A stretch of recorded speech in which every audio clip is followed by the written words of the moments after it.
The only thing I'll say about Tory is that she was a member of the Church of Scientology for 30 years.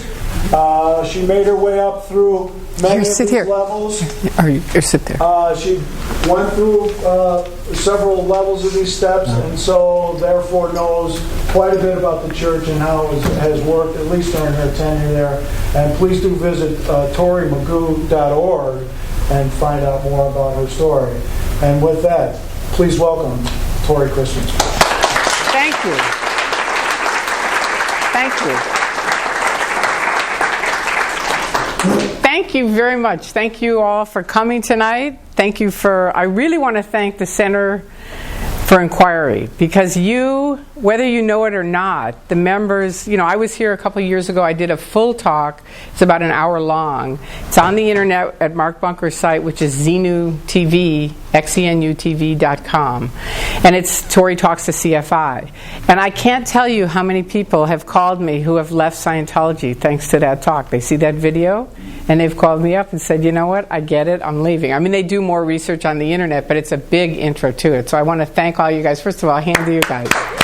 Good job, really. It's definitely helped. Okay, so now before I get started, yes, I was in Scientology for 30 years. It's a long time. I escaped out in July 20th or 19th, I think, of 2000. Literally, they chased me across the country. The police in the Tampa airport got me out of the Tampa airport, so I'm not kidding about being chased. And the vice president was at LAX. They'd canceled my van. The plane was canceled. It was pretty spooky for me. It really was. Because when you're in, but before I get going, wait, let me say a few things. Number one, this is based on my personal experiences and my knowledge from 30 years of being in. I'm not by any means some expert. There's things you'll probably ask me and I don't know them, but I have some friends here and they may know them. So if I call on them, that's why. Number two is I basically like most Scientologists. Have anybody in here met Scientologists on your own? Right. And aren't most of them pretty nice? You meet them and you think, well, I don't know, they seem pretty okay to me. They're pretty nice people. But so I'm not here speaking out about those people. I'm speaking out tonight, and I generally do, about the abuses of the Church of Scientology. It's the organization, and those guys at the top know what they're doing. So did Hubbard. Hubbard said, if you want to make money, start a religion. And that's what it is. It's not a religion, it's a con. It's a giant con. But I'll get into that. The third thing, is there anyone from the Office of Special Affairs here tonight? I asked because they used to send me to organizations like this. In fact, I was at the Steve Allen Theater, and Steve Allen came and talked one time when I was here for the Scientology. And the only thing they wanted me to come here for was to see, do they mention that Scientology is a cult? Go check if Steve Allen says it. Right? And so I'm sitting listening to this, and Steve Allen's thing, and he was way ahead of his time, was, look, cults are bad, because I think his kid was in a cult. But if the religious right gets in office, we are going to see a disaster none of us have ever even thought about. And have we? We have. Here we are. So, yay to Steve Allen. Okay, so then, but if there is anyone here just with the intention, like I was sent to try to distract anyone or to promote Scientology wins. Those are the two things generally they have. And if anyone is, I promise you, you're welcome to set up an interview with Jim or Bob, and on camera we'll do a full interview at another time, but not tonight. I'm not going to waste all of your time with that. Or we'll ask you to leave if you're really obnoxious. Yes, we will. Okay, the last thing is, this is Mr. Mark Bunker. He is Wise Beard Man and XenUTV.com. And he's filming tonight, so that's who he is. Okay, so there you go. So let's get going. I only have 15 minutes to talk, and then you all are going to let me know what's important to you. So I'm just going to, in 15 minutes, it isn't enough time to tell my whole story by any means. And like I said, it's already on the net, so you can listen to it if you want to. A lot of very basic, why did you get in, how did you get in, that kind of stuff is answered in that talk. I can still answer it again tonight if you have a question about it. But I'm going to go over the main abuses and why I speak out, because that's about, I have enough time for that, and I think it's something everybody should know. You say it's a religion. I say it isn't. I'll tell you why. Religions, number one, have compassion. Scientology does not. When you get in, you think it does. You believe it does. I did for 30 years. I truly and honestly thought they were a good group. I believed them. But they would send me out. Like we'd have an earthquake, and they'd say, go send out the clothes. Give them to the people that have lost their houses, right? And I did, but they always said, give them a way to happiness with it. And when I would come back, the executives of the Church of Scientology only had one question for me. Did we get any press? Did they mention L. Ron Hubbard? That's it. And this happened year after year, over and over. And after a while, you start thinking, do you even care about those people that are homeless? True story, one of their... well, anyway, I'm getting off track. I could go on to a million things, but that's my last thing, is there anyone here with a good memory that does have a pretty good... Okay. So if I get off track, because I'm a person, I'm like a tree. If I get off onto that limb, I can never remember what I'm talking about. So you're going to be responsible for the tree. And you know from CFI, I've used it before. We did this. It works good. It does. You'll see. Okay, so the first abuse for me is that they try to stop free speech. Now, most religions, I'm not going to totally compare them to religions. I'm just going to tell you about Scientology, because that's a different thing with, where it's all about religion. This is about Scientology, and they definitely try to stop free speech. Now, one of the ways that they do that, and I go into this in great detail in my long talk, is they have a thing called Keeping Scientology Working. And every single course you do, you have to study that. You have to get it word cleared, meaning go over every single word in it. And it basically says, this is the tech. This is true. It's it. And if you see anything else that isn't this, you have to report it. You have to write up what they call a knowledge report. Now, you can think about it and go, who would believe in that? I was in 69, I got in. I was a hippie. I was a free speech advocate. But you know what? You get around these really nice people, and it just feels so good, and they're kind of love-bombing you, and you're like, well, okay, all right, okay, that sounds good. I'll do that, right? Their creed says man has the inalienable rights to free speech and free thought. Last Saturday night, this gentleman and I, Rowan, went down to the complex. We just happened to be driving by. We saw they had a table out. We thought, what do they have the table out for? They had a young man out there cooking crepes. And so we walked over. We said, and there were kind of people bustling around, moving here and there. We said, what's the deal? What's going on with the crepes? And he started to talk, and the security guard, don't talk to them. And I said to the kid, don't let them stop your free speech. You have the right to free speech. And he kind of looked at me, and you could see this light bulb kind of went on for him, which he's probably in ethics today, still getting handled from, well, wait a minute, this guy just stayed on top of him. Don't talk to her. Don't talk to him, right? Within 5 to 10 minutes, this street, this religion was completely empty. I mean, not a soul on the street except that security guard. And I kept saying to him, is this honestly what you got into Scientology for? This is it?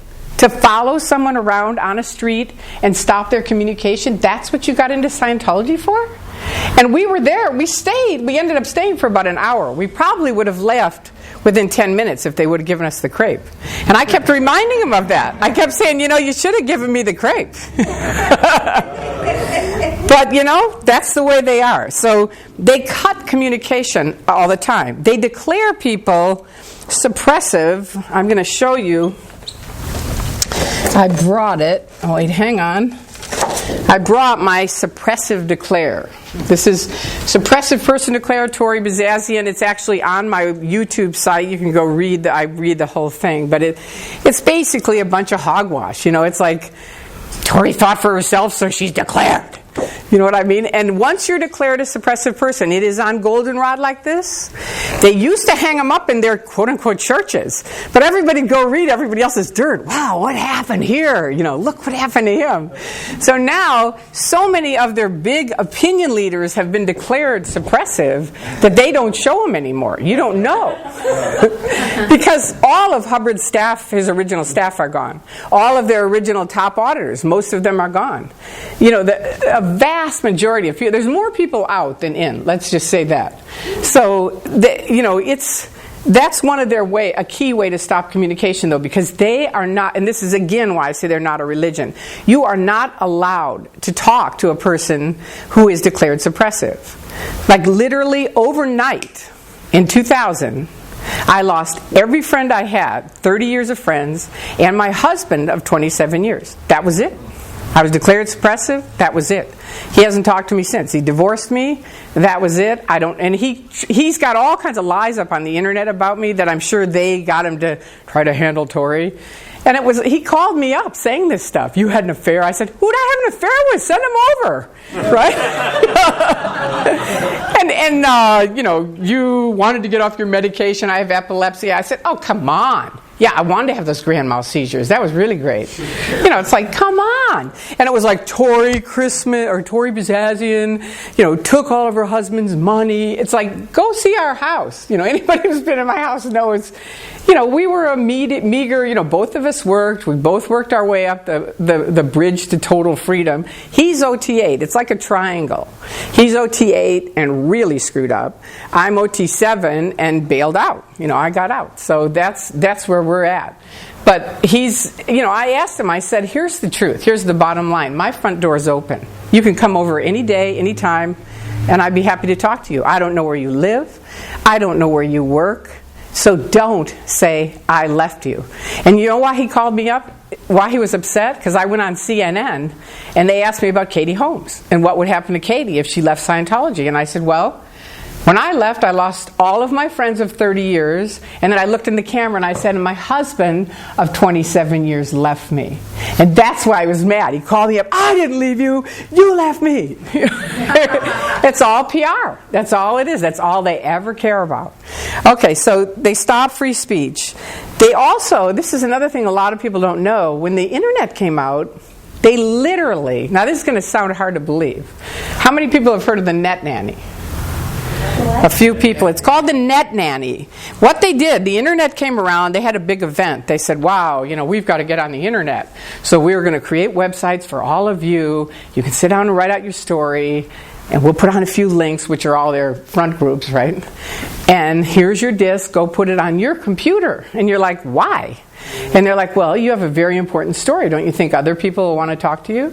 So you pop it in knowing nothing. What it really does is, like, you, the regular person, can type in Scientology and it'll become their paid-for sites.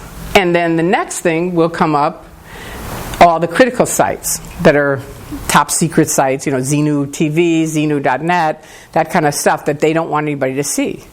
But for Scientologists, once you put that disc in, it locks you out. The only thing you can see is everything's great about Scientology. That's it. That's the net nanny.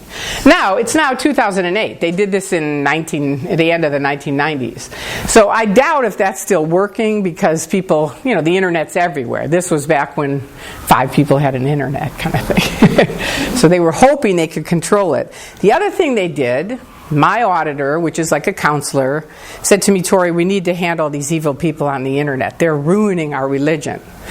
And I said, really? And I didn't know anything about the internet. So he said, I want you to go out and open up these anonymous accounts. And I said, that sounds kind of weird. And he said, no, it's totally legal. Trust me. I wouldn't do anything legal. So I did. They started flying me around the United States. I'm opening up these accounts with these phony names, phony addresses, just complete and utter bullshit, right? I'm opening up these accounts.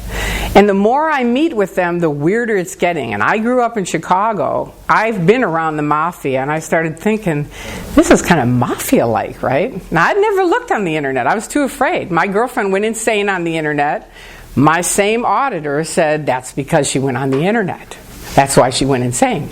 And I didn't, until I got out, I found out they drugged her and reverse audited her and just drove her insane. That's what happened. But my same auditor, said it was because of the internet. So you're really literally too afraid to look because they give you these horrible stories, right? So I decide I've got to go look. So I pull up the internet, and there's this alt-religion Scientology, which is a news group against Scientology. And supposedly it's all these people writing these critical things. This was in the 90s. But they had decided, you know what, we're just going to cancel this news group. And they entered this command to cancel it.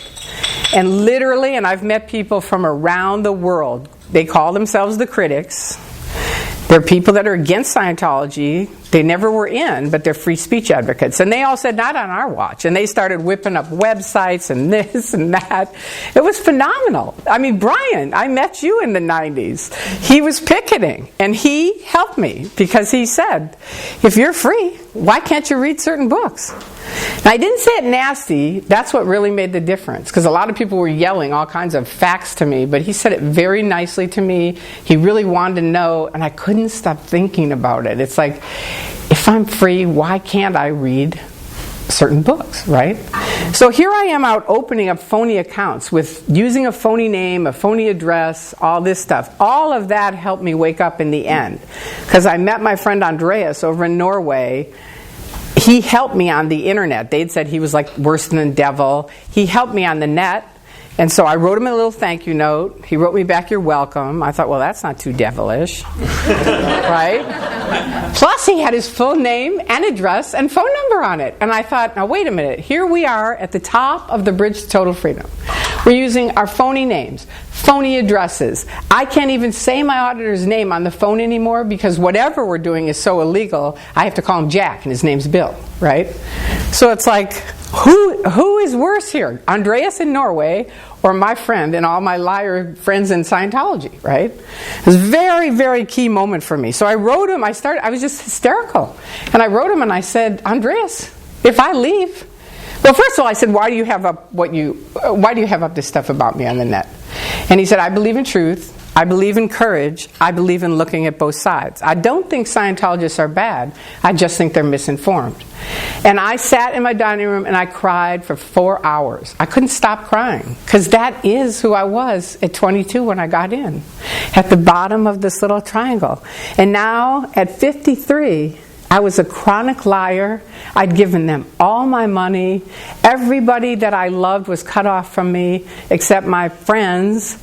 And I wrote him and I said, Andreas, there was no one I could talk to. You can't walk into Scientology and say, I think I want to leave. It won't work. You can't call your friends. They'll report you.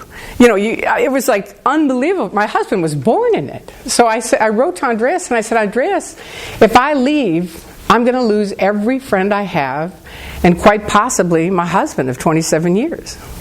I don't know what to do. And I was like really hysterical. And he wrote me back and he said, I'm really crying reading your email.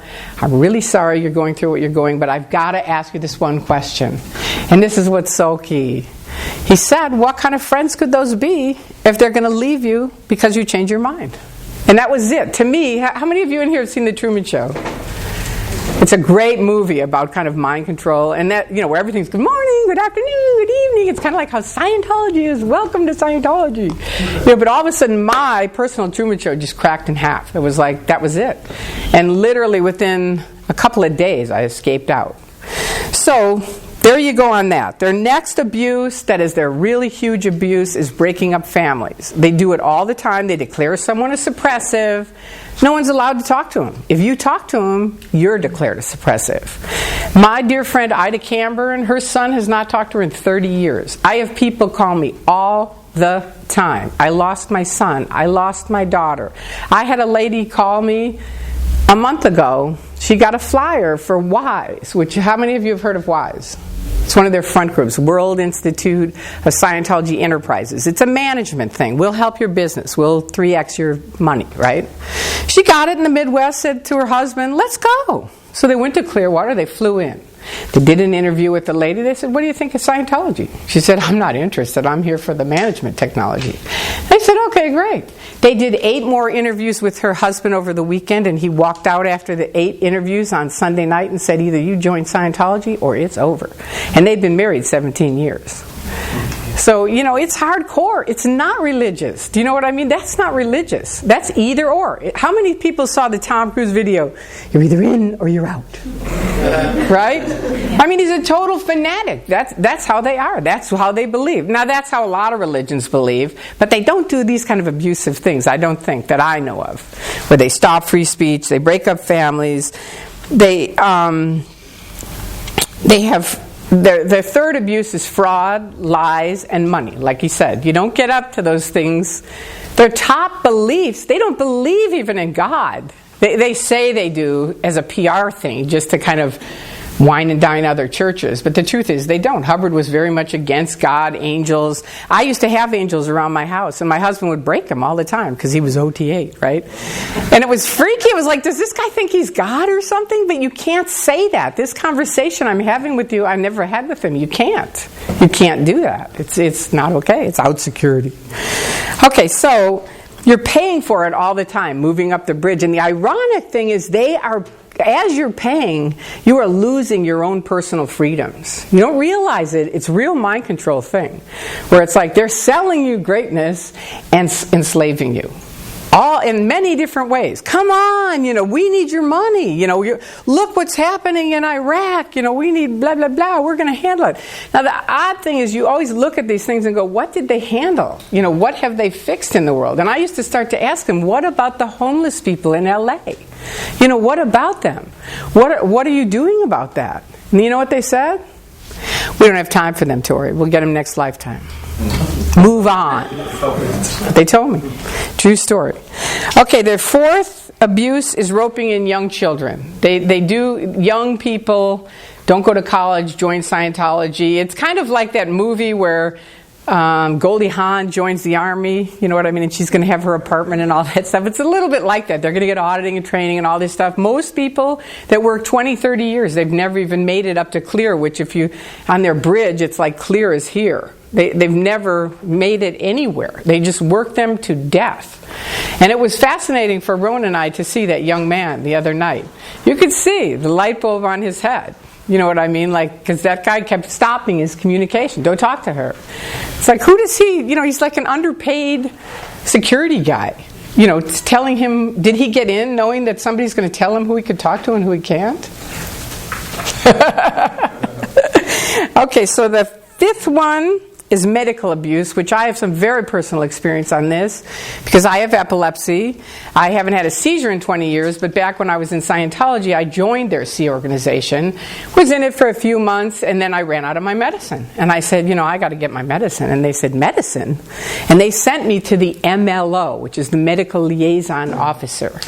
And basically, some jerk that's untrained, he's a Sea Org member, and he's like, you need to get off this medication. We're the top 10% of the planet. None of us are on medication. And I'm like, okay. I was sort of a dork. I really followed along with them. I really wanted it to be true. You know what I mean? So whatever they'd say, I'd try it. Thank God my mom got on the line and said, Tory, literally, they're going to kill you. Because I started having grand mal seizures. And I knocked out my front teeth in the shower. I had some really horrible things. I carried a card around saying, if you find me, let me know my name's Tory Christman. I'm on planet Earth. I'm a Scientologist, and I've had a seizure, and I'll be okay. Literally. That's how bad it was. Whenever I'd come out of the seizure, they'd say, you need to get more responsible, Tory. It was always on me. There was always something wrong with me. Literally. Not just, epilepsy was bad enough, but I was causing it. And I had to find the cause. And that's how they keep jumping through the hoops buying this stuff. Because you think, well, maybe the next level. And there's always people that are going, well, believe me, I had blah, and I handled it with that. So by the time I got to the 7, OT7, I said, where's the Barry Klein rundown? Barry Klein was a guy who turned out he was making money on everybody who paid for a course. But he was always promoting he healed this and he fixed that. And I was positive you could heal everything with it. So I still stayed 7 more years on it. But they have a lot of medical abuses. They have tons of deaths. People die overnight. They just literally die at very young ages. My brother is less than a year older than I am. And he called me once and he said, Tory, I got to ask you this. We're less than a year apart. I know one person. This was when I was 35 or 40. He said, I know one person who's died. You know a cast of thousands. What's the deal? It's scary. It really is. There's also suicides. I personally, Tory, know 7 people, 7 young people, all 20, 21. They all took their lives. One hung himself, the first kid, while he was on auditing lines. One jumped out of a window of MIT, Philip Gale, brilliant kid, helped start Earthlink. Jumped out of a window on L. Ron Hubbard's birthday, so you tell me it didn't have something to do with Scientology. His mother was a big spokesperson. One of them shot himself to death. One of my dear friends, my best friend, her son shot himself to death. I mean, it's terrifying. It's really bad. So when my friends wear these T-shirts, Scientology's dangerous to your health. And you know, it is. It really is. It's kind of a joke, but it isn't really. Okay, fair game is another one. Fair game, like you said, they're fair game, right? But it's fair game in Scientology. Hubbard said you can lie, cheat, steal, destroy someone utterly. Okay? Now, he immediately wrote a cancellation on that because it was such a PR flap. But at the bottom of the cancellation it says this does not apply to suppressive people. So that means they can still do it to me, right? And they have. They've flattened my tires. They've broken into my house. They've done a lot. They've run an 8-year campaign, Tory's a liar. Now think about what I know. I opened up those phony accounts. Do you think that Tory is a liar is related to that in any way? Of course it is. They know I'm the one person that can say absolutely this is what they do. I opened up the accounts. It's not like I heard they opened them up. I opened them up. Right?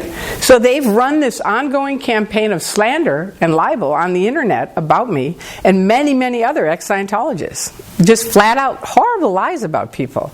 And they refuse to talk to us. They won't ever hear our story. Ever. So that's their fair game. Now, how many people, speaking of fair game, how many people in Los Angeles or around the world, if you've seen this video, have seen this mask? Raise your hand. Woohoo! Anonymous, exactly. These were some really pretty cool people who early in January, this is how this thing goes. In January, somebody leaked that Tom Cruise video. You know, you're either in or you're out, right? It was some internal video about Tom Cruise talking to Scientologists, and he looked like a fanatic. So Scientology, do you think they learned from the 90s about all the critics who opened up the websites? No. They ordered YouTube to get it off of YouTube. Okay, so what happens? Thousands of people from Anonymous said, not on our watch. And they canceled their website, or they deleted, how someone explained it to me, they crashed their website for 2 days. And how someone explained it to me, they didn't hack their computer. It's like, you can do it. I can tell you how to do it. Well, let me first say what they told me and then see if it's right. They said it's like if you were going to get on a bus and 100 people jumped on ahead of you. That's exactly what it is. You're not actually hacking into a computer. You're basically sending it a request for more information. Right. You're just sending that request so many thousands of times more than the computer can handle, so effectively it'll shut down. Exactly. So that, and they made a video on YouTube saying, we're going to take down Scientology. Now, Mark made a video with them. I started talking to them, and all of us together said, let's do a picket, right? Because we knew they'd try to go after him and sue him. We knew that. And so we said, let's do something that they can't sue you for. Let's picket, right? So Anonymous says, okay, we're going to set up a picket. I talked to the guy here in LA. Says, yeah, we're going to have 500 people. Now, we've been picketing with 7 or 8 people for years. I said, 500 people? He said, yeah. We had the first picket here. There were 500 people in Los Angeles. There were 9,000 people around the world. And what was it, 117 cities? Yes. It's phenomenal. There's a video you can go see on YouTube that has the whole Anonymous, picket. It's just really moving. To me, it's wonderful because a lot of them are very young people that have actually taken a stand and done something, and that's fantastic. So that's their deal, and they've done a picket every month since. From January or February until now. Now, typical of Scientology, and we said it, we who fought them said, we know what they're going to do. I mean, if they would leave them alone, they'd probably be bored and be on their way to the next project or next thing that they care about. But not Scientology. They had to go hire private investigators. Nancy Cartwright donated $10 million to handle Anonymous. And they started zooming around with their private investigators, going to parents' homes, talking to them, doing their fair game thing on these kids, serving letters against them. And what's happened? They've continued and continued. And so I said to Scientology when I was in, and there's a video of me talking to Mark Bunker, when I was in, and they wanted me to go to his house and carry a sign saying he was a child molester, and I said, you're nuts. You're creating your own enemies. And when I left, I said to David Miscavige, you are creating your own enemies. And the other thing I said, now that I'm out, is there's an army out here of critics. You better wake up, man. And now, in the year 2008, that army has grown into thousands and thousands of people. And, it's like, are they waking up at all? Not really. Now, the other thing you asked on your website, so you had originally said, is Scientology the beneficial goodwill religion it claims to be? So I think I've pretty much gone over those points explaining that. Now you also said, does the Church of Scientology practice what it preaches about human rights? Now again, stopping free speech is a human right. That they say in their creed, man has the inalienable right to free speech. So when you walk in and read that, you think, cool, these guys are free speech advocates. Are they really? Hell no. Only if you're doing what they're saying, when they're saying it, how they would say it. Other than that, not at all. Ethical, they're always promoting how ethical they are. They are some of the biggest liars. They truly and honestly, Hubbard said, it's the acceptable truth. Say whatever you want. Handle it. These are enemies of mine. Right? So his acceptable truth is basically lie through your teeth. Do whatever you want. Staff pay. The staff Sea Org guys, the guys you see in the uniforms, they make $35 a week. They are worked to death. When they get out, many of my friends are ex-Sea Org members. They had no benefits when they were in. They have no Social Security. I mean, it's pathetic. As far as deaths, if you work there, unless you're an opinion leader, you are swept under the rug. No, you'll never hear that about somebody died. And this guy used to come up to me and say, you won't believe who's died now. And I'd say, what? And he'd list off all these people. I'd say, you're kidding. But it's only the big wig or somebody that everybody knows. Then they have the funeral for him. But other than that, swept under the rug. I just found out about somebody, Beyond Horizons is dead. He worked for NASA. He was a critic of Scientology. I just found out the other night that he died. But he wasn't a Scientologist, but that was a sad thing for me. Okay, now the last thing before I stop is Scientology. If Scientology is hitting you up, way to happiness, wise, they will and they do fleece people out of thousands and millions of dollars. So before you write them any check, my suggestion to you is read, look, learn both sides, and really, really do some research, because it's very much not what it's very tricky, because it's not what they say it is. And they won't tell you, like you said, they won't tell you. Hubbard said, make it a mystery sandwich. You can ask 100 people, what is Scientology? And you know what they'll say? I don't know. Most people don't know what it is. Why? They don't want you to know. You know what it is at the top? After you pay hundreds of thousands of dollars, you find out you're covered with dead space aliens. That's what they believe. And if you really want to know the full top thing, it's not the top, but it's basically what it's all based on, the top stuff. Type in South Park plus Scientology. That is it, man. That is Scientology. That's what you pay for. We gave him $200,000 for that, from OT4 to 8, for my husband and I. My mother-in-law gave it to us. Gave the church that she was in from 1950, and she gave them our inheritance because she wanted to see our wins. Woo! Okay, so anyway, that's my little speech. Did you like it? Yeah. Thank you. Thank you.